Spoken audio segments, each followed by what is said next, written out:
Le lendemain matin, Maya franchit, nerveuse mais digne, le hall de verre de la Beaumont Tower. Invitée par le milliardaire lui-même, elle s'attend à une réprimande, peut-être à une humiliation. Dans le vaste bureau d'Adrien Beaumont, la vue sur Manhattan domine tout. Lui, impassible, l'observe comme un investisseur jaugeant un dossier risqué. Après un silence pesant, il ouvre un dossier sur son bureau, son CV, son diplôme inachevé en éducation spécialisée, et même le projet qu'elle a cofondé, Libre Move, un programme de danse thérapeutique pour enfants à mobilité réduite. J'ai fait quelques recherches, dit-il. Vous travaillez 3 emplois, mais votre projet manque de fonds. Je peux arranger ça. Je veux vous engager, comme accompagnante de mon fils. Maya reste droite, le regard calme. Pour combien? 5 fois votre salaire actuel. Elle sourit faiblement. Votre fils n'a pas besoin d'être acheté, monsieur Beaumont. Il a besoin d'être écouté. Adrien fronce les sourcils, déstabilisé. Rares sont ceux qui lui refusent quoi que ce soit. Maya se lève, sort une petite carte de sa poche, et la dépose sur la table. Libre Move court les mardis et jeudis à 16h. Avant de partir, elle ajoute doucement, s'il vient, je lui apprendrai à mener. Pas à obéir. Quelques jours plus tard, Adrien Beaumont se gara devant un vieux entrepôt réaménagé du Bronx. Une pancarte peinte à la main indiquait « Libre Move, chaque pas compte ». À l'intérieur, des rires et des rythmes de tambour remplissaient l'air. Des enfants en fauteuil roulant, d'autres avec des prothèses ou des béquilles, bougeaient librement au son d'une musique douce. Adrien, costume sobre, se tenait raide, mal à l'aise dans ce désordre apparent. « Ça a l'air chaotique », murmura-t-il. Maya, en survêtement, répondit sans se détourner, « Il y a une structure, monsieur Beaumont. Simplement pas celle que vous reconnaissez. » Il resta immobile, observant son fils. Léo se mêlait timidement au groupe. Peu à peu, les gestes hésitants du garçon prenaient forme, portés par la confiance contagieuse des autres enfants. Une voix calme derrière lui ajouta, « Le cerveau apprend mieux lorsqu'il n'a pas peur de se tromper. » Adrien se retourna. Une femme élégante aux cheveux gris, appuyée sur une canne ouvragée, le fixait d'un regard perçant. Docteur Elena Morel, neuroplasticienne, se présenta-t-elle. « Je supervise les recherches ici. Nous réapprenons au corps à bouger en libérant l'esprit. » Adrien hocha la tête, troublé.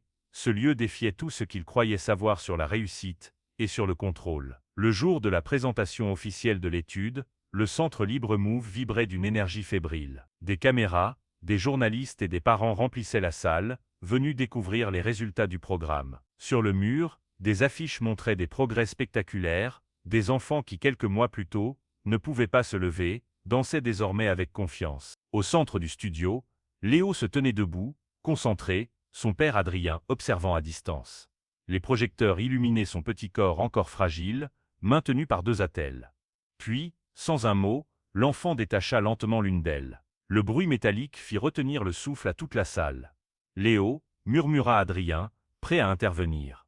Mais Maya posa doucement une main sur son bras. « Laissez-le ». Le garçon inspira profondément, fixa un point devant lui, et dans un silence absolu, fit un pas. Un seul, tremblant, incertain, mais libre. Un tonnerre d'applaudissements éclata, des larmes jaillirent. Adrien, debout, lutta pour retenir les siennes. Maya s'approcha de lui, et dit simplement, la voix chargée d'émotion, « Ce n'est pas la perfection, monsieur Beaumont. C'est l'autonomie. » Ce jour-là, plus qu'un progrès médical, c'était une renaissance pour un fils et pour un père. Les flashs crépitaient, les micros se tendaient vers Adrien Beaumont, encore ému par le pas de son fils. Les journalistes l'encerclaient, impatients d'entendre la réaction du milliardaire, dont la fondation avait jadis refusé de financer Libre Move à 3 reprises. Un silence tendu s'installa avant qu'il ne prenne la parole. « Vous voulez savoir ce que je ressens ?» dit-il d'une voix ferme mais brisée. « De la honte. Parce que j'ai rejeté ce projet sans le comprendre. Parce que j'ai cru que l'argent remplaçait l'écoute. » Les caméras captèrent chaque mot, chaque hésitation. Derrière lui, Maya Carter tenait les dossiers de recherche, aux côtés de la docteure Elena Morel. Les enfants, eux, continuaient à bouger, insouciants du tumulte médiatique. Adrien reprit, plus posé, « Aujourd'hui, la Fondation Beaumont s'engage à financer Libre Move pour les 5 prochaines années et à construire un centre de rééducation permanent fondé sur cette méthode. » Un murmure d'étonnement parcourut la salle. Puis il ajouta, regard tourné vers Maya, « Et une condition que Madame Carter et la docteure Morel conservent une autonomie totale sur la pédagogie. Aucun investisseur, aucune main extérieure ne décidera à leur place. » Des applaudissements éclatèrent. Pour la première fois, Adrien Beaumont, symbole du pouvoir et du contrôle, venait d'apprendre la plus grande leçon de sa vie, l'humilité peut être un acte de leadership.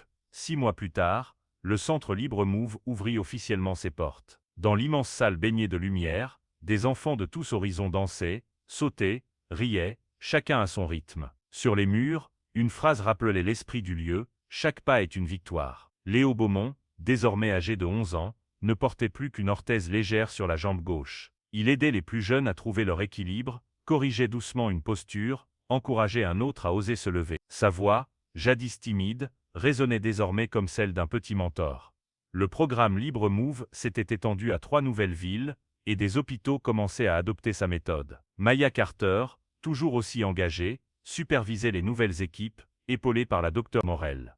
Un après-midi, alors que le soleil filtrait à travers les baies vitrées, Adrien entra discrètement. Il observa son fils, guider un autre enfant avec la même patience que Maya autrefois. Elle le rejoignit, un sourire aux lèvres. « Il n'a plus besoin qu'on le tienne », dit-elle doucement. Adrien hocha la tête, « Non, mais il a encore besoin qu'on le regarde avancer. » Il se tourna vers elle, la voix pleine d'une sincérité rare, « Merci Maya, de m'avoir appris à suivre pour mieux guider. »